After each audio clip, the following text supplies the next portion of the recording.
예, 존경하는 국민 여러분, 정세균 국회의장님과 동료 의원 여러분, 이낙연 국무총리를 비롯한 국무위원 여러분, 민주당 충남 천안병 양승조 의원입니다. 대한민국은 일제 식민지와 6.25 전쟁, 독재 정권을 딛고 세계 최빈국에서 1인당 GDP가 3만 달러에 육박하고 국내 총생산이 세계 11위권에 있는 경제 대국이 되었습니다. 또한 완전히 뿌리내는 것은 아니지만 주기적으로 정권 교체라는 민주주의도 상당 부분 이루어냈습니다. 원조받던 나라에서 원조하는 나라로 전환된 유일한 나라이고 하계올림픽, 월드컵 때의 동계올림픽 치르는 자랑스러운 나라입니다. 그럼에도 반드시 극복하지 않으면 안 될 사회적 위기인이 우리 대한민국에 깊게 내재되어 있습니다. 이를 극복하지 않으면 대한민국 미래는 없다고 저는 단언합니다. 대한민국은 조선시대부터만 봐도 임진왜란, 병자호란 등 절대 절명위기에 직면한 적이 있고 급기야 1910년에는 일본에 강제 합병되어 36년간 지배당하는 민족적 수모와 가정고충을 당하였습니다. 그 당시 지도층은 위기의식을 가지고 준비하고 잘 대처했을까요? 위기를 위기라고 인식하지 못한다면 국가는 절대 위기에 빠져야 된다고 저는 확신합니다. 남북분단의 위기와 더불어 저출산의 위기, 고령화의 위기, 사회 양극화의 위기, 수도권과 지방의 격차 위기가 있습니다. 총리님 나오시기 바랍니다.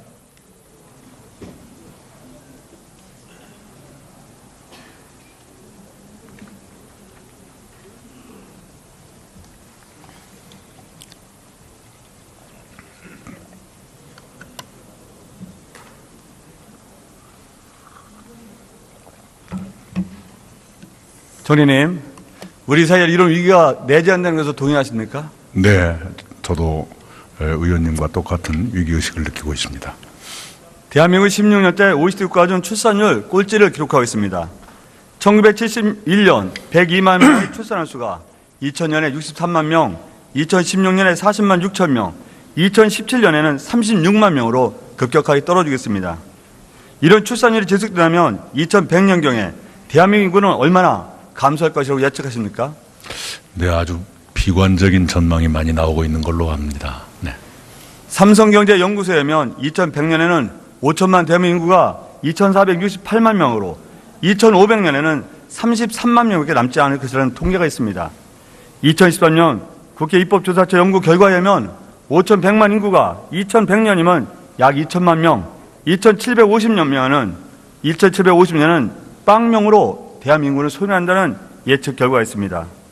또한 한국고용정보원에 따르면 30년 안에 대한민국 228개 시, 군구, 구준 84개가 소멸된다고 합니다. 총리님, 이런 결과는 대한민국 미래가 단순히 어두운 정도가 아니고 미래가 존재하지 않는 거 아니겠습니까? 네, 아주 심각하게 생각하고 있습니다. 제가 젊은 시절에 도쿄에 근무할 적에 그때 벌써 일본에서는 이런 식으로 가면 몇백 년 뒤에는 일본 전체 인구가 도쿄돔 하나로 들어갈 거다, 이런 식의 시나리오들이 많이 나왔었는데요. 한국이 그런 지경이 됐습니다. 생산 가능만 봐도 2016년 3,704만 명을 정점으로 하여 2060년에는 2,187만 명으로 무려 1,500만가량 줄어들 것을 예측하고 있습니다. 총리님, 생산 가능 인구는 생산 가능 인구이자 납세 인구이고 국민건강보험료 납부 인구이고 국민연금 보험료 납부 인구이자 왕성한 소비 인구입니다. 그렇지 않습니까? 네, 맞습니다. 이렇게 생산 가능인구가 급격히 줄어든다면 내수 침체는 불보듯이 뻔하다고 보는데 어떻습니까? 네, 그 경제적으로 보면 생산력이 떨어지고 소비가 떨어지고 그래서 경제 성장세가 둔화될 것이고요. 또 사회적으로 보면 병역 자원이 줄어들게 되고요. 또 학령 인구가 줄어들게 되고 여러 가지 문제가 생기죠. 특히 젊은 사람들은 부양 의무가 늘어나다 보니까 세대 간 갈등이 커지고 그래서 전반적으로 위기 상황이 올 거라고 생각합니다. 그렇습니다. 이런 상태에 지속되면 건강보험공단 추계에 따르면 2060년에 가면 건강보험 적자가 132조 원, 2018년 1월 현재 617조 원에 달하고 2043년은 2561조에 달하는 국민연금 기금이 2060년엔 전부 소진되고 280조 원의 적자가 된다는 예측치가 있습니다. 총리, 어떻게 감당하겠습니까? 네, 한두 마디로 해결될 수 있는 일이 아니라는 걸 잘 알고 있습니다. 아주 비상한 각오로 여러 가지 문제에 대처하고 있습니다. 저는 그 대한민국 인구를 10년 단위 구분해서 보면 50대가 850만 명, 40대가 869만 명, 30대는 여기서 한 130만 명 줄어들고요. 거기다 20대는 680만 명, 10세는 529만 명, 0세에서 9세는 441만 명의 통계가 있습니다.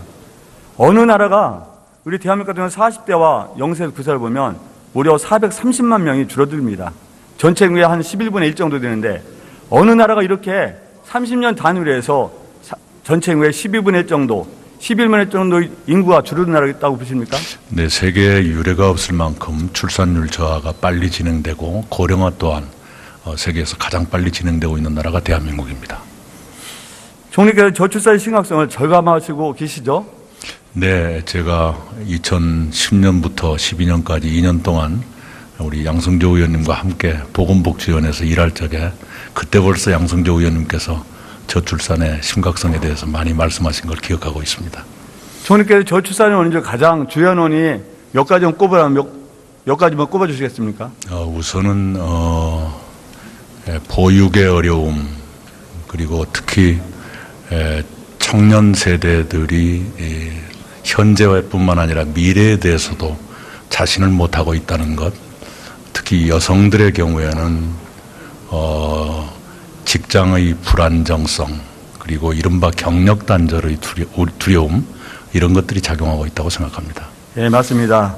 그의 청년 실업, 비정규 일인주 문제, 저임금 문제, 높은 주택 가격 문제, 일가 가정 양립이 어려운 과도한 양육비, 사교육비, 의식 변화 등이 주요한 원인이라고 생각합니다.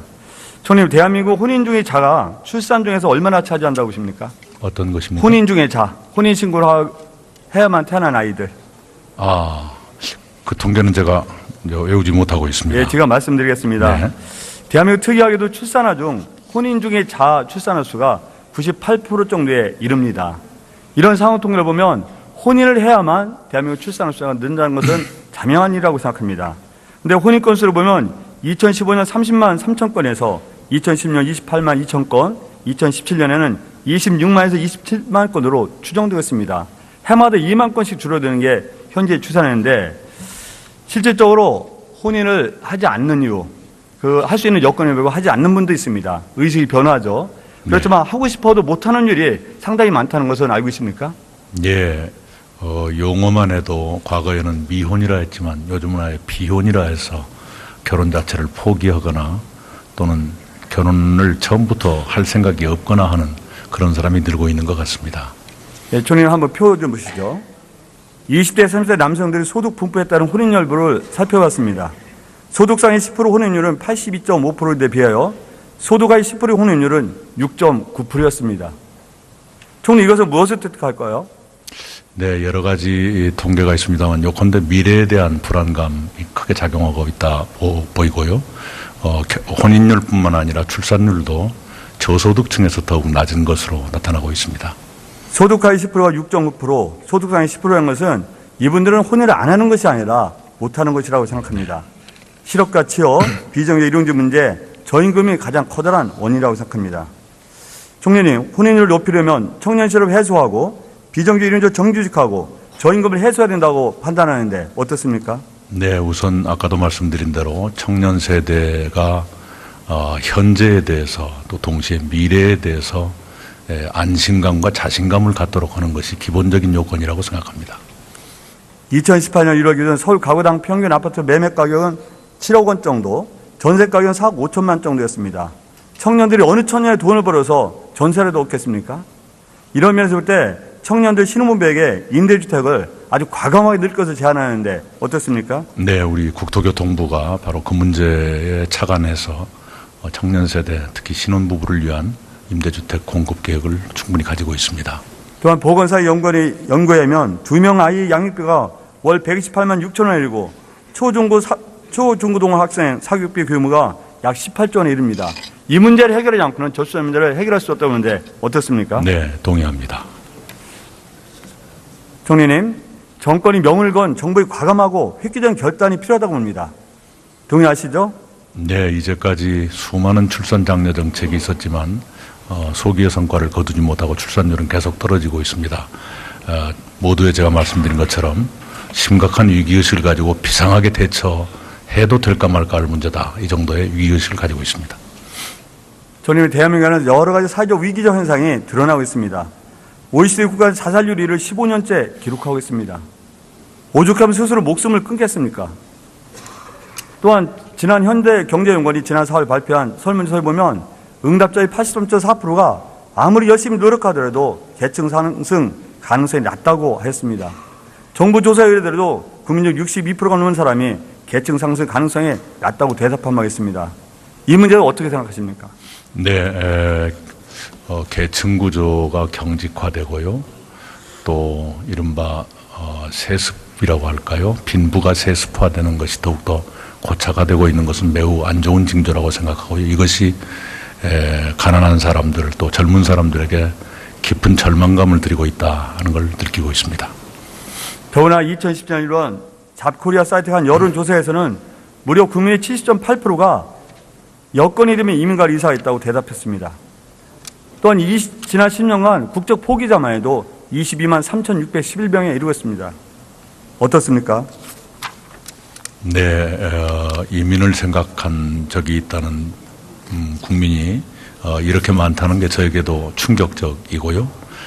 국적을 포기하신 분이 재작년 2016년에는 3만 5천 명이었는데 작년에는 2만 1천 명대로 줄어들긴 했습니다만 제 감각보다는 아직도 대단히 많은 편이다 이렇게 생각합니다. 지난 10년간 국적 포기자가 22만 명인 것은 위정자로서 참으로 부끄럽고 통탄한 일이 아닌가 그렇게 생각을 합니다. 네.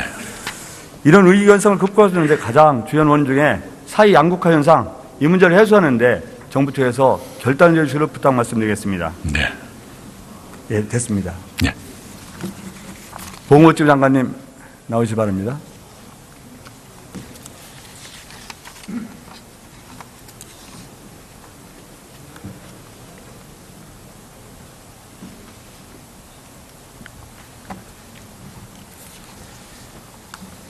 장관의 대한민국 국민들의 의료비 중 가계 직접 부담 비율, 즉 본인 부담률이 36.8%인데 OECD 평균과 어떻습니까? 비교하면? 평균에 비해서 상당히 높습니다. OECD 평균은 지금 한 20% 정도 됩니다. 한 2배 정도 높죠. 예. 그런 저런 결과를 해서 의료비 때문에 가계 파탄을 겪는 재난 의료비 가구가 얼마 정도 알고 계시죠?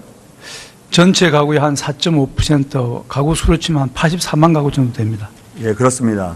문재인 케어의 핵심은 무엇입니까? 문재인 케어의 핵심은 여러 차례 언급되었습니다만은 치료에 필요한 비급여를 다 급여화하고 또 재난적 의료비가 발생하지 않도록 다층적인 보장 체계를 구축하는 것이 문재인 케어의 핵심적인 내용이 되겠습니다. 문재인 케어의 핵심 중에서 현재 성과를 내고 있고 네. 앞으로의 방향에 대해서도 간단히 말씀해 주시기 바랍니다. 예, 문재인 케어는 일시에 다 하는 것은 아니고 작년부터 단계적으로 좀 실시를 하고 있습니다. 구체적으로 말씀드리면 작년 10월부터 노인이라든지 아동 또 여성과 같은 취약계층의 의료비 부담을 집중적으로 의료비 부담 완화를 집중적으로 추진하고 있습니다. 구체적으로는 중증 치매 부담을 과거에 20내 60%에서 10%로 낮췄고요.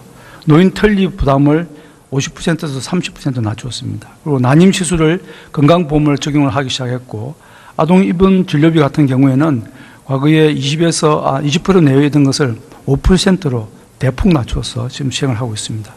그리고 올 1월부터 선택진료 부담을 해소했고 또 재난적 의료비 지원을 대상을 확대했습니다. 구체적으로는 소득 하위 50% 계층에 대해서는 자기 소득의 10% 범위 이내에서 의료비 상한액을 부담할 수 있도록 이렇게 부담을 했고 또 올 7월부터는 상급 병실에 대해서 급여화를 시행을 하고 있습니다.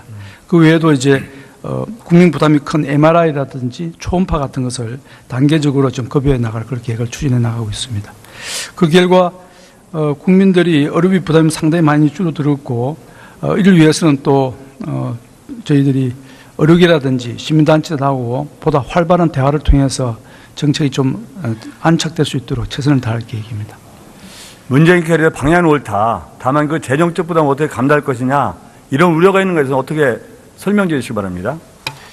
예, 많은 분들이 건강보험 보장성 강화를 둘러싸고 의료비 부담이라든지 재정에 대해서 걱정하고 계십니다. 그러나 저희들은 정부에서는 지금 향후 어떤 적정 수준의 보험료를 인상을 하고 또 그와 동시에 정부의 재정 지원을 지속적으로 확대해 가면서 또한 동시에 의료비 증가 요인을 저희들이 좀 상당하게 좀 그걸 개선해 나간다면은 그리고도 또 일부 현재 쌓여 있는 적립금 일부를 활용한다면은 문재인 케어에 들어가는 재정 조달은 별 문제 없이 시행될 것으로 그렇게 예상이 되고 있습니다. 예, 한 가지만 더 드리겠습니다. 치의학 융합산업연구원은 각 대한민국 중소기업 중심의 산발전 연구가 아닌 중심 연구기관을 통한 체계적인 치아질환 예방, 치료기술, 궁극기술 개발 및 예방치료 시스템 개발로 국민 측과 의료비 분야를 경감시키고 있어서 다른 나라에서 많이 시행되어 있는데 이 부분에서 어떻게 생각하십니까? 예, 치의 분야도 저희들이 국민 건강에 아주 중요한 분야이기 때문에 그러한 기관의 필요성에 대해서 느끼고 있습니다. 그런데 구체적으로 어떻게 대안을 정책을 할지는 조금 더 깊이 살펴볼 필요가 있을 것 같습니다. 예, 수고하셨습니다. 총리님 나와주시죠.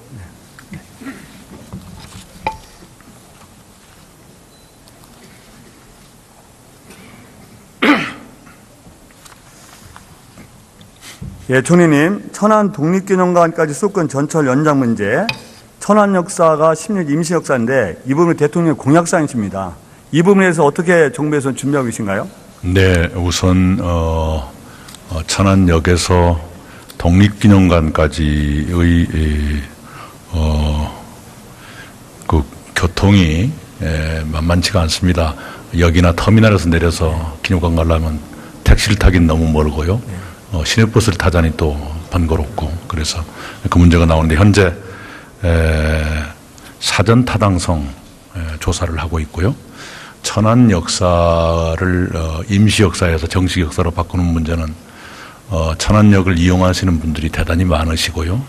또 몇 년 전에 올해처럼 추웠던 겨울에 양 의원님과 함께 그 천안역에서 밤늦은 시간까지 농성을 했던 기억이 납니다만은 거기는 지금 금년 예산에 국비 지방비 합쳐서 10억 원의 설계비가 반영돼 있기 때문에 정식 역사로 건립하는 사업은 차질 없이 진행돼야 한다 이렇게 생각하고 그럴 수 있다고 생각합니다. 예, 고맙습니다.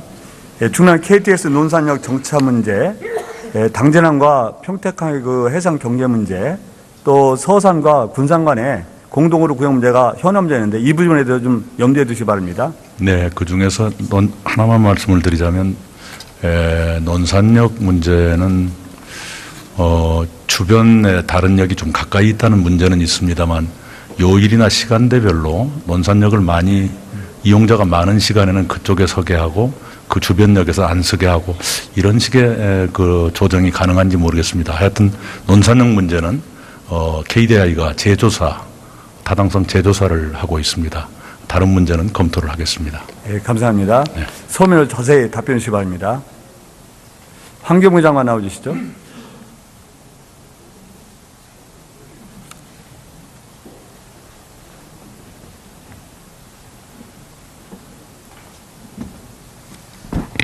네. 장관님, 미세먼지는 다만 그 지역만이 그 국한의 문제는 아니지만 초미세먼지 노출과 국내 평균을 초과한 15곳 가운데 충남권과 대전이 6군데로 40% 차지했고 서산이 1위, 아산시가 3위였습니다. 이 문제에서 정부 차원에서 어떻게 대처하십니까? 예, 충남 지역이 미세먼지가 높은 이유는 충남 지역에 미세먼지 발생원들이 많이 집적되어 있기 때문입니다. 저희는 일단 미세먼지가 그 발생하는 원인, 그 2차 생성 메커니즘을 포함해서 이런 원인들을 규명하기 위한 노력들을 더 기울이는 동시에 기존의 배출 시설들의 배출 강화 그리고 기존에 운영되고 있는 노후 석탄 발전소의 운영 가동 중단 이런 것들을 전체적으로 같이 그 추진하고 있습니다. 네. 들어가십시오.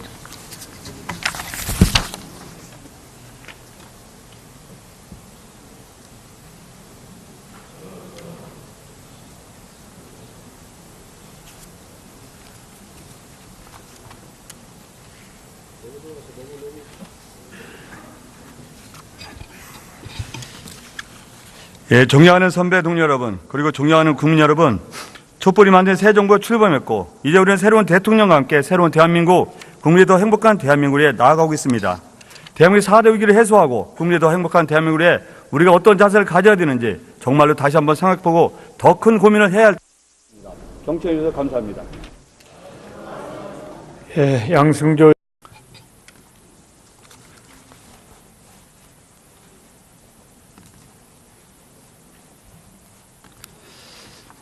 예, 존경하는 국민 여러분, 정세균 국회의장님과 동료 의원 여러분, 이낙연 국무총리를 비롯한 국무위원 여러분, 민주당 충남 천안병 양승조 의원입니다.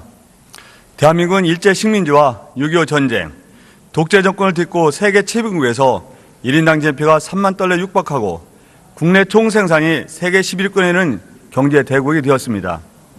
또한 완전히 뿌리내는 것은 아니지만 주기적으로 정권 교체라는 민주주의도 상당 부분 이루어냈습니다. 원조받던 나라에서 원조하는 나라로 전환된 유일한 나라이고 하계올림픽, 월드컵 대회, 동계올림픽 치르는 자랑스러운 나라입니다. 그럼에도 반드시 극복하지 않으면 안 될 사회적 위기인이 우리 대한민국에 깊게 내재되어 있습니다. 이를 극복하지 않으면 대한민국 미래는 없다고 저는 단언합니다. 대한민국은 조선시대부터만 봐도 임진왜란, 병자호란 등 절대 절명 위에 직면한 적이 있고 급기야 1910년에는 일본에 강제 합병되어 36년간 지배당하는 민족적 수모와 가전 고충을 당하였습니다. 그 당시 지도층은 위기의식을 가지고 준비하고 잘 대처했을까요? 위기를 위기라고 인식하지 못한다면 국가는 절대 위기에 빠져야 된다고 저는 확신합니다. 남북분단의 위기가 더불어 저출산의 위기, 고령화의 위기, 사회 양극화의 위기, 수도권과 지방의 격차 위기가 있습니다. 총리님 나오시기 바랍니다.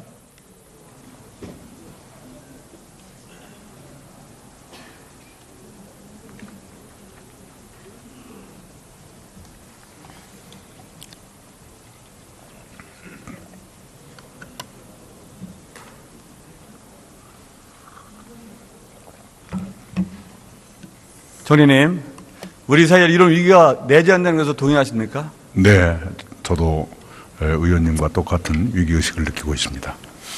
대한민국 16년대 OECD 국가 중 출산율 꼴찌를 기록하고 있습니다.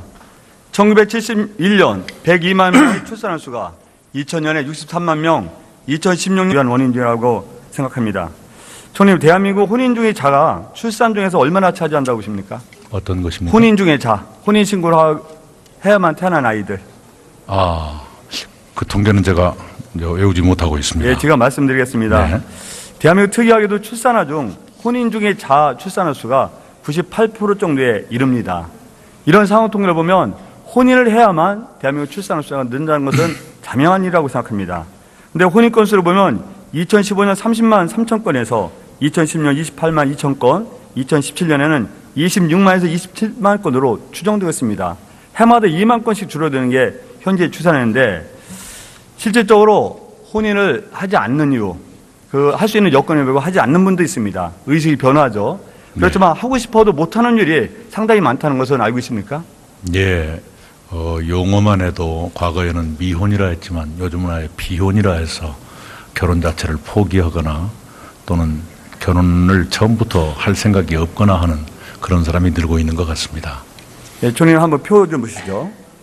20대, 30대 남성들이 소득 분포에 따른 혼인 여부를 살펴봤습니다.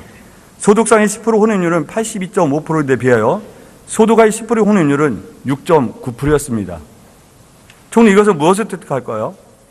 네, 여러 가지 통계가 있습니다만 요컨대 미래에 대한 불안감이 크게 작용하고 있다 보이고요.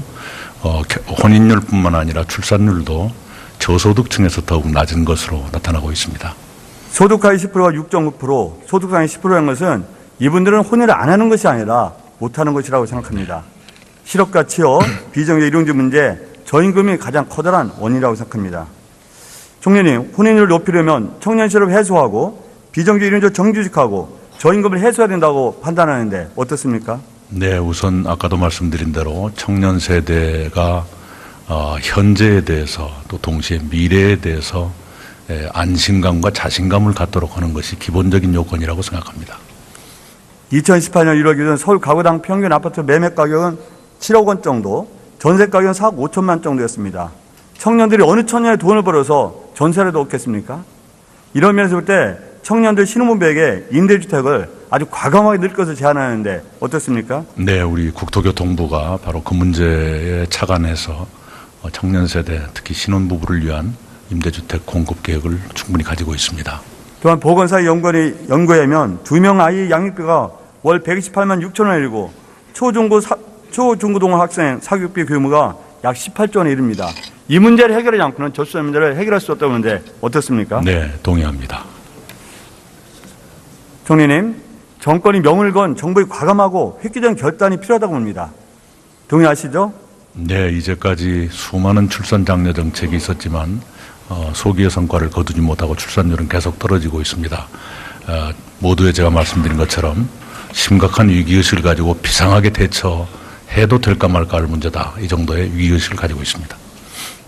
총리님, 대한민국에는 여러 가지 사회적 위기적 현상이 드러나고 있습니다. OECD 국가 자살률 1위를 15년째 기록하고 있습니다. 오죽하면 스스로 목숨을 끊겠습니까? 또한 지난 현대경제연구원이 지난 4월 발표한 설문조사에 보면 응답자의 83.4%가 아무리 열심히 노력하더라도 계층 상승 가능성이 낮다고 했습니다. 정부 조사에 의뢰대로도 국민 중 62%가 넘는 사람이 계층 상승 가능성이 낮다고 대답한 바 있습니다. 이 문제는 어떻게 생각하십니까? 네, 계층 구조가 경직화되고요. 또 이른바 세습이라고 할까요? 빈부가 세습화되는 것이 더욱더 고착화되고 있는 것은 매우 안 좋은 징조라고 생각하고요. 이것이 가난한 사람들 또 젊은 사람들에게 깊은 절망감을 드리고 있다 하는 걸 느끼고 있습니다. 더구나 2017년 1월 잡코리아 사이트가 한 여론조사에서는 무려 국민의 70.8%가 여건이 되면 이민가를 이사했다고 대답했습니다. 또한 지난 10년간 국적 포기자만 해도 22만 3,611명에 이르렀습니다. 어떻습니까? 네, 이민을 생각한 적이 있다는 국민이 이렇게 많다는 게 저에게도 충격적이고요. 국적을 포기하신 분이 2000년에 40만 6천 명, 2017년에는 36만 명으로 급격하게 떨어지겠습니다. 이런 출산율이 지속된다면 2100년경에 대한민국 인구는 얼마나 감소할 것이라고 예측하십니까? 네, 아주 비관적인 전망이 많이 나오고 있는 걸로 압니다. 네.